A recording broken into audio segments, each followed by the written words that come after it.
இங்க பெண்கள் மட்டுமே படிக்கிற ஒரு பள்ளிக்கூடத்தை காமிக்கிறாங்க. உள்ள இருக்கிற பெண்கள்லாம் அப்படி ஒரு வாழ்த்தனம் பண்ணுவாங்களாம். ஆனா அதே பள்ளிக்கூடத்துல ஒரு பயங்கரமான சம்பவம் நடக்குதுங்க. லஞ்ச் பீரியட் வந்ததும் உள்ள இருக்கிற மாணவிகள்லாம் சாப்பிடலான்னு சொல்லி கேண்டீனுக்கு வராங்க. ஆனா சாப்பாடு சாப்பிட்டு முடிச்ச அவங்க யாருமே அந்த கேண்டீனை விட்டு வெளியே போகலங்க. அவளையே அந்த சாப்பாடு டேபிளை விட்டு கூட அவங்க எழுந்துக்கல. எல்லாரும் உறைஞ்சு போன மாதிரி அப்படியே உட்காந்துக்கிட்டு இருக்காங்க. டீச்சர் சொல்லி பாக்குறாங்க, வார்டன் சொல்லி பாக்குறாங்க, போலீஸ் சொல்லி கூட அவங்க அந்த டேபிளை விட்டு எழுந்துக்க மாட்டாங்க. இதுல கொடுமை என்னன்னா, அதுல ஒரு 10 மாணவிகள் மட்டும் எழுந்து அவங்க பள்ளிக்கூடத்தோடைய மொட்டை மாடியோடைய எட்ஜில வந்து நிக்கிறாங்க. சோ அப்படி அந்த பள்ளிக்கூடத்துல நடக்கிற ஒவ்வொரு சம்பவமும் மாணவிகள் பண்ற ஒன்னு உங்களை பதற வைக்குங்க. எல்லாருக்குமே வணக்கம். இன்னைக்கு நம்ம வாஷ் லெவல் 2 அப்படின்ற ஒரு வித்தியாசமான குஜராத்தி படத்தை தான் இந்த ஸ்டோரி ரிவ்யூல பார்க்க போறோம். படம் ஓடிடில ஹிந்திலையும் குஜராத்திலையும் மட்டும்தான் அவைலபிளா இருக்குங்க. இன்னும் லைக் கொடுக்கலனா ஒரு சின்ன லைக்கோட இந்த வீடியோக்குள்ள வாங்க. பை தி வே, நான் கவின், நீங்க பாக்குறது நம்மளோட பிலிம் பை. இப்ப நம்ம பார்க்க போற இந்த படம் 2ஆம் பாகம் தாங்க. இதே படத்துக்கு முதல் பாகமும் இருக்கு. ஃபர்ஸ்ட் பார்ட் பார்த்தாதான் இந்த பார்ட் புரியுமான்னு கேட்காதீங்க. ஏன்னா அப்படிலாம் ஒண்ணும் இல்ல. அது பார்க்காமையும் ரொம்ப நல்லாவே ஒரு ஃப்ரெஷ்ஷான கதையை தான் இவங்க எடுத்திருக்காங்க. படத்துடைய ஓபனிங் சீன்லயே சில பள்ளி மாணவிகளை காமிக்கிறாங்க. அவங்க எல்லாருமே வேக வேகமா அவங்களுடைய பள்ளிக்கு கிளம்பிக்கிட்டு இருக்க அப்படி ஒரு மாணவிய அவங்க அப்பா கார்ல வந்து டிராப் பண்றாரு. இன்னொரு மாணவி அவங்க அம்மா கிட்ட பயங்கரமா திட்டு வாங்கிட்டு அடுத்து வர எக்ஸாம்ல நல்லா படிச்சு மார்க் வாங்குறமான்னு சொல்லி அவங்க பள்ளிக்கூட பஸ் ஒண்ணு இருக்குங்க. அந்த பஸ்ல ஏறி கிளம்பி வராங்க. அப்ப அந்த பஸ் ஒரு கார் வந்து வழிமறிக்க அதுல இருந்து இன்னொரு மாணவி ஓடி வந்து அந்த பஸ்ஸை பிடிக்கிறாங்க. இப்படி எல்லாரும் காலையில 8:15 அசம்பிளி ஆரம்பிக்கிறதுக்கு முன்னாடி அந்த பள்ளிக்கூடத்துக்கும் வந்து சேர்றாங்க. வாட்ச்மேனும் விசில் அடிச்சு சீக்கிரமா போங்க, இன்னும் 5 நிமிஷத்துல பிரேயர் ஆரம்பிச்சிடும், அதுக்கப்புறம் லேட்டு, யாரும் பள்ளிக்கூடத்துக்குள்ள அனுமதி இல்ல அப்படின்ற மாதிரியும் கத்திக்கிட்டு இருக்க அதுலதான் இன்னொரு மாணவிய காமிக்கிறாங்க. அந்த மாணவி ஏதோ காதல் வசப்பட்டிருக்காங்க போல. அவங்க அப்பாவும் பள்ளிக்கூடம் முடிஞ்சதும் நேரா வீட்டுக்கு வரணும், அந்த பையன் பின்னாடி போன அவ்வளவுதான்னு சொல்லி மிரட்டி அனுப்புறாரு. அது ஒரு பிரைவேட் ஸ்கூல் அப்படின்றதுனால நிறைய ஸ்போர்ட்ஸ் ஆக்டிவிட்டி அது உள்ள இருக்கிற மாதிரியும் காட்டுறாங்க. அப்படிப்பட்ட அந்த பிரைவேட் பள்ளிக்கூடத்துக்கு ஒரு பிரின்சிபல் இருக்காங்க.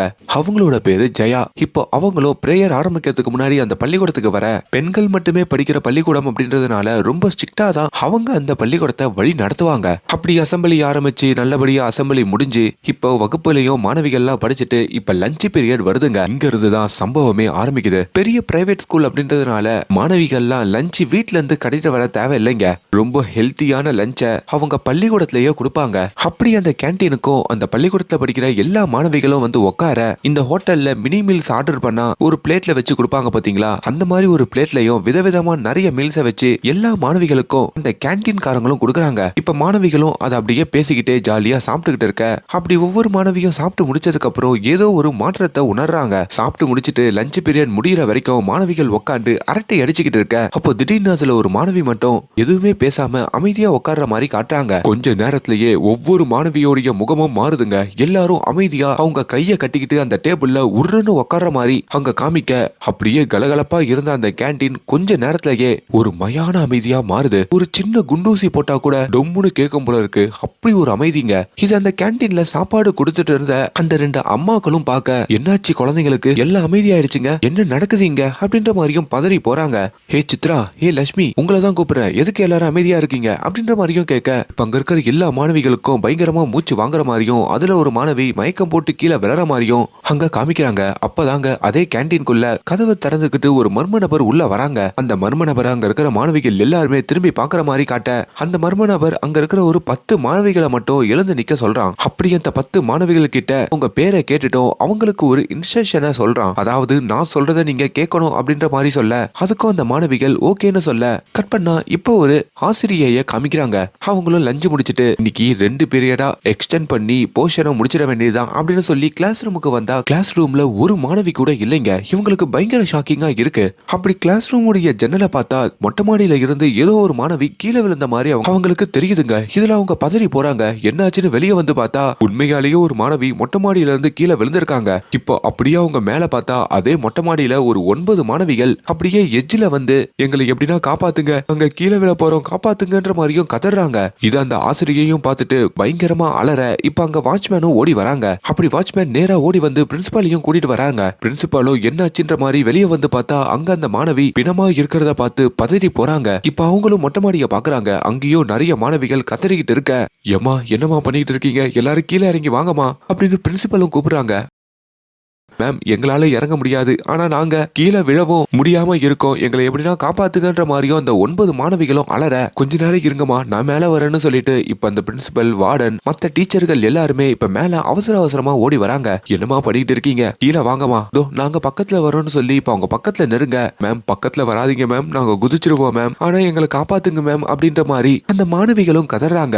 என்னமா சொல்லிட்டு இருக்கீங்க, ஒண்ணுமே புரிய மாட்டேங்குதேமா, எனக்கு ரொம்ப பயமா இருக்குமா, வாங்கம்மா வாங்கம்மான்னு சொல்ல அந்த வாட்ச்மேனும் அங்க இருக்கிற ஒரு மாணவிய காப்பாத்தலான்னு பக்கத்துல போயிடுறாருங்க. அதனால அந்த மாணவி மொட்டை மாடியில இருந்து கீழே குதிக்க, இதுல அந்த பிரின்சிபல் மொத்தமா உடைஞ்சு போய் நொறுங்கி கீழே உட்கார்றாங்க. அப்படி அந்த பிரின்சிபல் கண்ணு முன்னாடியே அங்க மொட்டை மாடியில நின்னுட்டு இருந்த ஒவ்வொரு மாணவியும் கீழே குதிச்சு அவங்களோட வாழ்க்கைய முடிச்சுக்கிறாங்க. கட் பண்ணா இப்ப நம்ம படத்துடைய ஹீரோவை காமிக்கிறாங்க. நம்ம ஹீரோவுடைய பேரு அதர்வாங்க. நம்ம அதர்வாக்கு ஒரு பொண்ணு இருப்பாங்க, அவங்களுடைய பேரு ஆரியா. கிட்டத்தட்ட 12 வருஷமா நம்ம ஹீரோ பொண்ணால பேச முடியாது, நடக்க முடியாது, எதுவுமே உணர முடியாதுங்க. அப்படி நம்ம அதர்வா தான் அவங்க பொண்ண கண்ணும் கருத்துமா பாத்துப்பாரு. அப்படி நம்ம ஹீரோவுடைய பொண்ணுக்கு என்ன ஆச்சுன்ற மாதிரி கேக்குறீங்களா? ஆக்சுவலி அதுதாங்க முதல் பாகம். சிம்பிளா சொல்லணும்னா இப்போ ஹீரோவுடைய ரோல்ல அஜய் தேவ்கன் அப்படின்ற ஒரு ஹிந்தி நடிகர் இருக்காரு பாத்தீங்களா, அவரு நடிச்சிருப்பாரு. ஏன்னா இந்த படத்துடைய முதல் பாகத்தை ஹிந்திலையும் எடுத்தாங்க. அதுல நம்ம மாதவன் தான் வில்லனா இருப்பாரு. இந்த கதையை ஒரு நிமிஷத்துல சிம்பிளா சொல்லிடுறேன், மேற்கொண்டு உங்களுக்கு இந்த கதையை தொடர்றதுக்கு அது உதவும். நம்ம ஹீரோ அவரோட மனைவியோடையும் அவரோட பொண்ணு, பையன் அப்படின்னு 4 பேரோட கார்ல ஒரு டிரைவ் போயிருக்க, அப்போ ஒரு டீ கடையில நிப்பாட்டாரு. அந்த டீ கடையிலயும் நம்ம மாதவன் இருக்காரு பாத்தீங்களா, அவரு தான் ஃபர்ஸ்ட் பார்ட்டோட வில்லனுங்க. ஹீரோ கிட்ட சேஞ்ச் இல்லாதனால ஒரு 10 ரூபாய் டீய நம்ம மாதவன் நம்ம ஹீரோவோட பொண்ணுக்கு வாங்கி கொடுத்திருப்பாரு. அதுக்கப்புறம் ஒரு சாக்லேட் கொடுத்து சாப்பிட வச்சிருப்பாரு. அது மூலமா ஹீரோவோட பொண்ணை அவரு மாந்திரிகம் பண்ணி தன்வசம் கட்டுப்படுத்திருப்பாரு. அதுக்கப்புறம் ஹீரோவோட வீட்டுக்குள்ளேயே பூந்து ஹீரோவோட பொண்ணை வச்சே நம்ம ஹீரோவையும் அவங்க மனைவியையும் கஷ்டப்படுத்தி அடிக்க வச்சு ஒரு கடத்துல நம்ம ஹீரோவோட பொண்ணை அவரு கூப்பிட்டுட்டு போயிடுவாரு. இந்த சம்பவத்துல ஹீரோவோட மனைவி போய் சேர்ந்துருவாங்க. ஹீரோக்கு ஒரு பையன் இருப்பாங்க, அந்த பையனும் போய் சேர்ந்துருவான். அதுக்கப்புறம் தான் நம்ம ஹீரோ அந்த வில்லன் மாதவன் இருக்கிற இடத்துக்கு போய் அந்த வில்லனுடைய நாக்க அறுத்து, நீ மந்திரம் சொல்றதுனால தானே என் பொண்ணு உன் கட்டுப்பாட்டுல இருக்கா அப்படின்னு சொல்லி பொண்ணை காப்பாத்தி கூட்டிட்டு வந்துருவாரு. அந்த வில்லனையும் சும்மா விடாம, நான் தான் பொண்ணு மாதிரியே நிறைய பெண்களுக்கு அந்த வில்லன் இதெல்லாம் பண்ணிருப்பாரு போல, அதனால அந்த வில்லனுடைய நாக்க அறுத்து தான் வீட்டுக்குள்ளேயே ஒரு ரூம்ல அடைச்சு இப்ப 12 வருஷமா வச்சிருப்பாரு. இந்த சம்பவத்தினால்தான் நம்ம ஹீரோவோட பொண்ணால இன்னமும் வெளியே வர முடியாம அந்த வில்லன் போட்ட அந்த மந்திரத்திலேயே சிக்கிக்கிட்டு 12 வருஷமா பேச்சே இல்லாம கோமால இருக்கிற மாதிரி பிரிச்ச முகத்தோடயே உக்காந்துகிட்டு இருப்பாங்க. அப்படி முன்ன பாட்டுல அஜய் தேவகனா நடிச்சவர் தான் இப்ப நம்ம ஹீரோங்க. வில்லனா நடிச்ச மாதவன் தான் இந்த அறையில கட்டப்பட்டிருக்க பிரதாப் அப்படின்ற இந்த வில்லன். நிகழ்காலத்துக்கு கதை வருதுங்க. இப்ப நம்ம ஹீரோ இருக்காரு பாத்தீங்களா, அப்படியே சூப்பர் மார்க்கெட்டுக்கு வராரு. தான் பொண்ணுக்கு தேவையான சாமான்கள்லாம் வாங்கிட்டு இருக்க, அப்பதான் சூப்பர் மார்க்கெட்ல இருக்கிற ஒரு டிவியை கவனிக்கிறாரு. அதுல இந்த பள்ளிக்கூட சம்பவத்தை பத்தி அவருக்கு தெரிய வருதுங்க. அந்த பள்ளிக்கூடத்துடைய பிரின்சிபாலுமே மீடியால வந்து கதறி அழுதபடி, என்னாச்சுன்னே தெரியல, 10 மாணவிக திடீர்னு கீழே குதிச்சிட்டாங்க, உள்ள படிக்கிற எல்லா மாணவிகளும் கேன்டீன்ல ஒரு சிலை மாதிரி உக்காந்துகிட்டு இருக்காங்க அப்படின்ற மாதிரி பேட்டி கொடுக்க, இதுல அந்த ஊரே கதிகலங்கி போகுது. முக்கியமா அந்த பள்ளிக்கூடத்துல படிக்க வச்ச அந்த மாணவிகளுடைய அப்பா அம்மா எல்லாருமே பள்ளிக்கூட வாசல்லையும் வந்து நிக்கிறாங்க. எங்களை உள்ள விடுங்க, எங்க பொண்ணுங்களை நாங்க பாக்கணும்ன்ற மாதிரியும் கதறாங்க. இப்போ ஒரு இன்ஸ்பெக்டர் தலைமையில ஒரு போலீஸ் படையே அந்த பள்ளிக்கூடத்து உள்ள நுழையுதுங்க. அப்படி அங்க இருக்கிற பிரின்சிபல் கிட்டையும் உள்ள என்ன நடந்ததுன்ற மாதிரியும் கேட்டுக்கிட்டு இருக்காங்க. இன்னொரு பக்கம் நம்ம ஹீரோ இருக்காரு பாத்தீங்களா, அவருமே இப்ப இந்த தகவலை கேள்விப்பட்டிருப்பாருல, அப்படி அவரோட வீட்டுக்கு வேகமா வராரு. இந்த 12 வருஷம் நம்ம ஹீரோ அந்த வில்லனை அவரோட வீட்டுல இருக்கிற ஒரு அறையில அடைச்சு வச்சிருப்பாருன்னு சொன்ன பாத்தீங்களா, அப்படி அந்த அறைக்கு வந்து அந்த வில்லனையும் எழுப்பி ஒரு சங்கிலினாலதான் அந்த வில்லனை ஹீரோ கட்டி வச்சிருப்பாரு. இப்போ வில்லன் முழிச்ச உடனே, டேய் உண்மைய சொல்லுடா, இந்த மாந்திரிகம் பண்றது, இந்த சூனியம் வைக்கிறது, இது எல்லாம் உன்னை தவிர வேற யாருக்குன்னா தெரியுமா? எத்தனை பேர் தான் இப்படி இருக்கீங்க? உன்னோட ஆளு ஒருத்தன் தானே இப்பயும் இந்த பள்ளிக்கூட குழந்தைகளுக்கு இப்படி பண்ணிருக்கான், உண்மைய சொல்லுன்ற மாதிரி கேட்க, அதுக்கு அந்த வில்லனும் ரொம்ப கொடூரமா சிரிச்சுட்டு எனக்கு தெரியாதுன்ற மாதிரியும் தலையை ஆட்டிட்டு அங்க மறுபடியும் தூங்க செய்யறாரு. இப்ப அந்த பள்ளிக்கூடத்திலேயே ஒரே ஒரு மாணவிக்கு மட்டும் தாங்க அந்த மாந்திரிகம் எதுவுமே நடக்கல. அவங்க மட்டும் இப்போ போலீஸ் கிட்ட வந்து, நான் கேன்டீனுக்கு போறப்போ திடீர்னு பாத்ரூம் வந்துருச்சு, பாத்ரூம் போயிட்டு வந்து பார்த்தா அங்க இருக்கிற எல்லா ஃப்ரெண்ட்ஸுமே உறைஞ்சு போய் உக்காந்துக்கிட்டு இருந்தாங்க, எனக்கு ஒண்ணுமே புரியலன்ற மாதிரியும் போலீஸ் கிட்ட சொல்லிக்கிட்டு இருக்காங்க. கட் பண்ணா இப்ப அந்த கேன்டீன்குள்ளேயும் காமிக்க, அந்த 10 மாணவிகளை தவிர்த்து அங்க இருக்கிற எல்லா மாணவிகளும் அப்படியே மூச்சு வாங்கினபடி இன்னமும் அங்கேயே உக்காந்துக்கிட்டு இருக்காங்க. அங்க போலீஸ்காரங்களும் வந்து, என்னமா நடந்தது, வாயை திறந்து சொல்லுங்க, எதுக்கு இப்படியே உக்காந்துருக்கீங்கன்னு சொல்லி எல்லார்கிட்டையும் கேட்க, யாருமே வாயை திறக்க மறுக்கிறாங்க. அப்பதான் அதுல ஒரு மாணவி மட்டும் எழுத வந்து, சார் எங்களை எப்படின்னா காப்பாத்துங்க சார், நாங்க இதுல இருந்து வெளியே வரணும்னா அந்த பிரதாப்பை எப்படின்னா தேடி கண்டுபிடிங்க சார், பிரதாப்பை நீங்க தேடி கண்டுபிடிச்சு கொடுத்தாதான் எங்களால இதுல இருந்து ரிலீஸ் ஆக முடியும்ன்ற மாதிரி சொல்ல போலீஸுக்கு ஒண்ணும் புரியல. பிரதாப் யாருமா கேக்குறேன்ற மாதிரியும் அவர் மறுபடியும் கேட்க, அதெல்லாம் தெரியாது சார், பிரதாப்பை மட்டும் கண்டுபிடிங்கன்ற மாதிரியும் கதறாங்க. அப்படி மட்டும் நீங்க கண்டுபிடிக்கலனா இங்க பயங்கரமான விளைவுகள் எல்லாம் சந்திக்க வேண்டி இருக்கும்னு சொல்லி இப்ப இன்னும் ஒரு 15 மாணவிகளை அவங்க ரெடியாக சொல்றாங்க. அப்படி அதுல இருந்து ஒரு 15ல இருந்து 20 மாணவிகள் திடீர்னு எழுந்து ரொம்ப வேகமாவே ஓடி வராங்க. அப்படி எதிர்க்க இருக்கிற போலீஸ்காரங்களெல்லாம் போட்டு அடிக்கிறாங்க. இதுல பிரின்சிபாலும் பயந்து போய் கீழே படுக்க, அப்பதான் அந்த கேன்டீன்ல வேலை பார்க்குற அந்த 2 அம்மாக்கள் இருப்பாங்கல்ல, அவங்களையும் யாரும் போட்டு தள்ளிட்டாங்க அப்படின்ற மாதிரி அவங்களுக்கு தெரியுது. இப்ப வெளியே ஓடி வர அந்த 20 மாணவிகளும் வெளியில இருக்கிற அந்த கேட்டெல்லாம் உடைச்சு கிட்டத்தட்ட ஒரு ஜாம்பி மாதிரி மாறி வெளியில இருக்கிற பேரண்ட்ஸ் எல்லாம் போட்டு அடிக்கிறாங்க. ரோட்ல இருக்கிற நபர்கள் எல்லாம் கல்லெடுத்து அடிக்கிறாங்க. பைக்ல வரவங்களை கீழே தள்ளி விட்டு அவங்கள போட்டு அடிக்கிறாங்க. அப்படி ரோட்ல பாக்குற எல்லாரையுமே அடிச்சுக்கிட்டு அவங்கள கடிச்சுக்கிட்டு ஒரு மிருகம் மாதிரி அங்க நடந்துக்கிறாங்க. இப்ப நியூஸ்லயும் இந்த விஷயம் தாங்க ஹெட்லைனா போயிட்டு இருக்கு. மக்கள் எல்லாருமே லாக்டவுன் போட்ட மாதிரி வீட்டுக்குள்ளேயே இருங்க, இங்க சில பள்ளிக்கூட மாணவிகளுக்கு மனநலம் பாதிக்கப்பட்டிருக்கு அப்படின்ற மாதிரியும் சொல்லிக்கிட்டு இருக்க, இப்ப இந்த செய்தியும் கேள்விப்படுற ஹீரோக்கு இதுக்கு மேல நம்ம சும்மா இருந்தா வேலைக்கு ஆகாது, நம்ம எதனா ஒரு ஸ்டெப் எடுக்கணும் அப்படின்னு சொல்லிட்டு தான் பொண்ணுக்கு மாந்திரிகம் பண்ண மாதிரியே இப்ப அந்த மாணவிகளுக்கும் யாரும் மாந்திரிகம் பண்ணிருக்காங்க. அப்படி சம்பவ இடத்துக்கு போயிட்டு அது யாருன்றதை கண்டுபிடிக்கணும்னு சொல்லியும் இப்ப அந்த பள்ளிக்கூடத்தை நோக்கி கிளம்புறாரு. இப்ப ராத்திரி ஆகுதுங்க, போலீஸ் படை அதிகரிக்குது. இன்னும் அந்த பள்ளிக்கூடத்துல இருக்கிற மீதி மாணவிகள் எல்லாம் இருக்காங்க பாத்தீங்களா, அவங்க இன்னும் அந்த கேன்டீன் டேபிளை விட்டு எழுந்துக்கல. இப்ப வெளியில நிக்கிற அந்த மாணவிகளுடைய பேரண்ட்ஸையும் போலீஸ்காரங்க உள்ள அனுமதிக்க விட்டு நீங்க கூப்பிடுங்க, அப்பயாச்சும் மாணவிகள் வராங்களான்னு பாப்போன்னு சொல்லி ஒவ்வொரு பொண்ணுகிட்டையும் அவங்க அப்பா அம்மாவை பேச சொல்ல, ஆனா அவங்க அப்பா அம்மா சொல்லி கூட எந்த பொண்ணுமே அங்க கேட்க மறுக்கிறாங்க. ஏன் அப்பா அம்மா கிட்ட ஒரு வார்த்தை கூட அவங்க பேச மாட்டாங்க. மறுபடியும் அதுல இருக்க ஒரு மாணவி மட்டும் வாயை திறந்து, நீங்க பிரதாப்பை கண்டுபிடிச்சீங்களா இல்லையா, சீக்கிரமா கண்டுபிடிங்கன்ற மாதிரி சொல்ல, அப்பதாங்க அந்த இடத்துக்கு நம்ம ஹீரோ வராரு. போலீஸ்காரரும் நீ யாருன்ற மாதிரி கேட்க, அவர் எதுவுமே பேசாம அங்க அந்த பிரதாப்பை கேட்டுட்டு இருந்த மாணவி கிட்ட வந்து, எனக்கு அந்த பிரதாப்பை நல்லா தெரியும், அந்த பிரதாப் உன் கையில கொடுத்தனா அடுத்து நீ என்ன பண்ணுவ அப்படின்ற மாதிரி அந்த மாணவியை பார்த்து அவர் கேட்கிறாரு. இப்ப அந்த மாணவிக்கும் எந்த ஒரு பதிலும் சொல்ல முடியல. அப்பதான் இந்த மாணவிய யாரோ வசியம் பண்ணிருக்காங்க, இவளை மட்டும் இல்ல இந்த பள்ளிக்கூடத்துல இருக்கிற எல்லா மாணவிகளையும் ஒருத்த வசியம் பண்ணிருக்கான். உங்களுக்கு இது மேல பெருசா நம்பிக்கை இல்லாம போகலாம், ஆனா இதுதான் உண்மை. 12 வருஷத்துக்கு முன்னாடி நான் இதே மாதிரி ஒரு சூழ்நிலைய சந்திச்சிருக்கேன், இது இன்னமும் மோசம் அடையலாம், அதுக்குள்ள இந்த மாணவிகளை இப்படி பண்ணது யாரு அப்படின்ற நபரை நம்ம கண்டுபிடிக்கணும் அப்படின்னு அவர் சொல்றாரு. இப்ப போலீஸ்காரங்களும் பிரின்சிபாலும் அந்த நபரை நம்ம எங்க போய் தேடுறதுன்ற மாதிரி கேட்க, எனக்கு தெரிஞ்ச அவன் இங்கதான் இருக்கணும், ஏன்னா அவன் பக்கத்துல இருந்தாதான் இந்த மாணவிகள்லாம் அவன் சொல் பேச்சை கேட்டு இப்படி நடந்துக்க முடியும். மேபி இப்ப இந்த பேரண்ட்ஸா உள்ள வந்திருக்காங்கல்ல, அந்த கூட்டத்துல கூட அவன் கலந்து உட்காந்துட்டு இருக்கலான்ற மாதிரி சொல்ல, அப்பதாங்க ஓப்பனிங் சீன்ல இந்த மாணவிகள்லாம் கேன்டீனுக்குள்ள வரப்போ ஒரு மர்ம நபர் வர மாதிரி காமிச்சாங்க பாத்தீங்களா, அந்த மர்ம நபர் அங்க ஒரு பேரண்டா உட்காந்துக்கிட்டு இருக்காங்க. அப்படி ஒரு பேரண்ட்டுக்கு நடுவுல இருந்தோம் அந்த மர்ம நபர் எழுதுகிறான். அவனும் எழுந்து தன்னோட பேரு ராஜ்நாத் அப்படின்ற மாதிரியும், நான் தான் இந்த மாணவிகள் எல்லாரையுமே மாந்திரிகம் பண்ணி என் வசம் கட்டுப்படுத்தி வச்சிருக்கன்ற மாதிரியும் சிரிக்கிறான். நான் எதுக்கு இப்படி பண்ணிக்கிட்டு இருக்கேன், இந்த உண்மையெல்லாம் நான் உங்ககிட்ட சொல்லணும்னா இப்ப இந்த மாணவிகளுடைய அப்பா அம்மாலாம் இந்த பில்டிங்கை விட்டே வெளியே போகணும் அப்படின்ற மாதிரியும் சொல்றாரு. ஆனா யாருமே போக மறுக்கிறாங்க. ஓ போக மாட்டீங்கல்ல, அப்போ உங்க கண்ணு முன்னாடியே ஒரு சம்பவத்தை பண்றேன்னு சொல்லி அங்க கூட்டத்துல இருக்க ஒரு மாணவியை கூப்பிட்டு, ஏமா அந்த கத்திய வச்சு நீயே உன் கையை கிழிச்சுக்கமா அப்படின்னு அந்த ராஜ்நாத் அங்க சொல்ல, அதேபடி அந்த மாணவியும் பண்றாங்க. உங்க அப்பா அம்மா தடுத்து கூட அந்த மாணவி அதை நிப்பாட்ட மறுக்கிறாங்க. இவனை போட்டு தள்ளிட்டா இங்க இருக்கிற மாணவிகள்லாம் விடுதலை ஆகலான்னு சொல்லி அங்க இருக்கிற ஒரு போலீஸ்காரரும் அவரோட துப்பாக்கியை எடுக்க, ஆனா அத ஒரு மாணவி பார்த்துட்டு எங்க குருவியா போட்டு தள்ள வரன்னு சொல்லி அந்த போலீஸ்காரரை ஒரு கத்திய வச்சு அவங்க போட்டு தள்ளிடுறாங்க. இப்ப அந்த வில்லனும் இங்க பயங்கரமா சிரிச்சுட்டு, இப்ப உங்களுக்கு புரியுதா, என்ன இங்க யாராலையும் ஒண்ணும் பண்ண முடியாது, அப்படி என்ன எதனா பண்ணீங்கன்னா இந்த மாணவிகளே உங்களை ஒரு வழி பண்ணிடுவாங்க, இப்போ நான் சொல்றதை மட்டும் தான் நீங்க கேட்கணும், இங்க இருக்கிற எல்லாருமே வெளியே போங்கன்ற மாதிரியும் மறுபடியும் கத்த, ஆனா மறுபடியும் போக மறுக்கிறாங்க. இப்ப அந்த போலீஸ்காரருடைய துப்பாக்கி இருக்கும் பாத்தீங்களா, அந்த துப்பாக்கிய இங்க இருக்கிற எந்த மாணவியால யூஸ் பண்ண தெரியும் அப்படின்ற மாதிரி அந்த வில்லன் கேக்குறாரு. அதுல ஒரு பொண்ணுமே எனக்கு யூஸ் பண்ண தெரியும்னு சொல்லி முன்னாடி வர, இப்ப அந்த பொண்ணுகிட்டையும் துப்பாக்கியை கொடுத்துட்டு எல்லா அப்பா அம்மாவையும் சுட சொல்றாரு. அப்படி ஒரு 2 பேரோட அப்பா அம்மாவை அந்த பொண்ணு சுடுறாங்க. அதுல ஒருத்தவங்க இந்த பொண்ணுடைய அப்பா அம்மாவேங்க. இப்ப அதை பார்த்து அங்க இருக்கிற அப்பா அம்மாக்கள் எல்லாருமே பயந்து போய் வெளியே போறாங்க. இப்ப அந்த இடத்துல நம்ம ஹீரோவும் அந்த வில்லனும் மட்டும் தாங்க இருக்காங்க. சரி இப்ப சொல்லு, அந்த பிரதாப் எங்க இருக்காரு அப்படின்ற மாதிரி கேட்க, ஹீரோவும் வில்லன் கிட்ட அந்த பிரதாப் உனக்கு என்ன வேணும்ன்ற மாதிரி கேட்கும் போதோ, அவர்தான் என்னுடைய மென்டார், என்னோட அண்ணன், அவரை தான் நான் 12 வருஷமா தேடிக்கிட்டு இருக்கேன், அவர் எங்கன்ற மாதிரி கேட்கும் போதோ, அவரு என்னோட கண்ட்ரோல்ல என்னோட வீட்டுல தான் அடப்பட்டு இருக்காரு. 12 வருஷமா நான் அவரை வீட்டுல ஒரு சங்கிலியால கட்டி வச்சிருக்கேன். 12 வருஷத்துக்கு முன்னாடி என் பொண்ணு அவரு மாந்திரிகம் பண்ணாரு, அதனால தான் நான் இப்படி பண்ணி வச்சிருக்கேன்ற மாதிரியும் நம்ம ஹீரோ சொல்றாரு.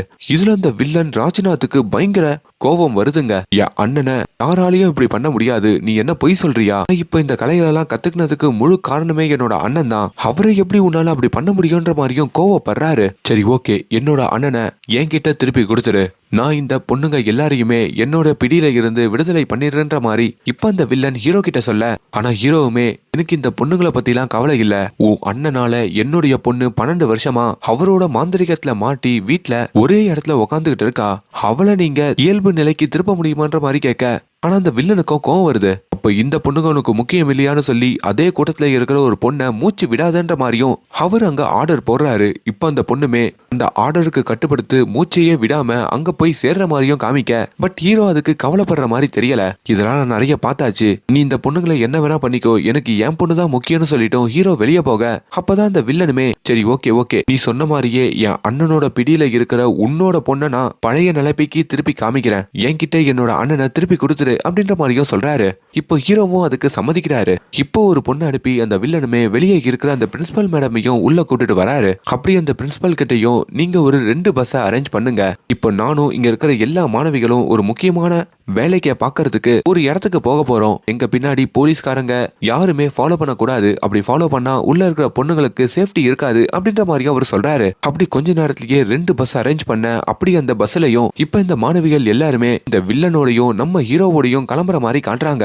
அப்படி உங்க பஸ்ல போயிட்டு இருக்கிற வேலையில இதே பள்ளிக்கூடத்தை சேர்ந்த ஒரு பொண்ணை காமிக்கிறாங்க. ஆக்சுவலி கொஞ்ச நேரத்துக்கு முன்னாடி நம்ம வில்லன் ஒரு 20 பொண்ணுகளை வெளிநபர்கள் எல்லாம் அட்டாக் பண்றதுக்காக ஏவி விட்டுருப்பார்ல, அதுல ஒரு பொண்ணு தாங்க அவங்க. அந்த பொண்ணையுமே பஸ்ல வந்து நம்ம வில்லன் ஏற சொல்றாரு. ஆனா அந்த பொண்ணுமே நம்ம வில்லனை பார்த்துட்டு அவரோட பேச்சை கேட்காம அந்த இடத்துல இருந்து ஓடுற மாதிரி காமிக்க, இதுமே நம்ம ஹீரோ பாக்குறாரு, என்ன இந்த பொண்ணு மட்டும் இந்த வில்லனுடைய பேச்சை கேட்காம இருக்காளேன்னு சொல்லி அவருக்கு ஒரு சின்ன சந்தேகம் வருதுங்க. அப்படி போற வழியிலையும் கடந்த 12 வருஷமா இரவு பகல் பார்க்காம என் அண்ணனை நான் நிறைய தேடி இருக்கேன்ற மாதிரியும் அந்த ராஜ்நாத் தான் அண்ணனை பத்தியே புகழ் பாடிக்கிட்டு வராரு. அதே வேளையில அந்த பஸ்ல ஒரு டிராக்கர் வச்சோம் போலீஸ்காரங்க இப்ப அந்த பஸ் எங்க போயிட்டு இருக்குன்ற மாதிரியும் ஃபாலோ பண்ணிக்கிட்டு இருக்க, இப்போ ஒரு கடத்துல அந்த பஸ் நம்ம ஹீரோவோட வீட்டுக்கோ வந்து சேருதுங்க. அப்படி அந்த வில்லன் அங்க இருக்கிற மாணவிகள் கிட்ட எல்லாம், இங்க பாரு பொண்ணுங்களா, ஒரு 50 பேரு வீட்டு வாசல்ல யாரும் வர முடியாத அளவுக்கு காவலுக்கு நில்லுங்க, ஒரு 50 பேரு இந்த வீட்டுக்குள்ளே என் கூட வாங்கன்னு சொல்லி இப்ப உள்ளேயும் வராங்க.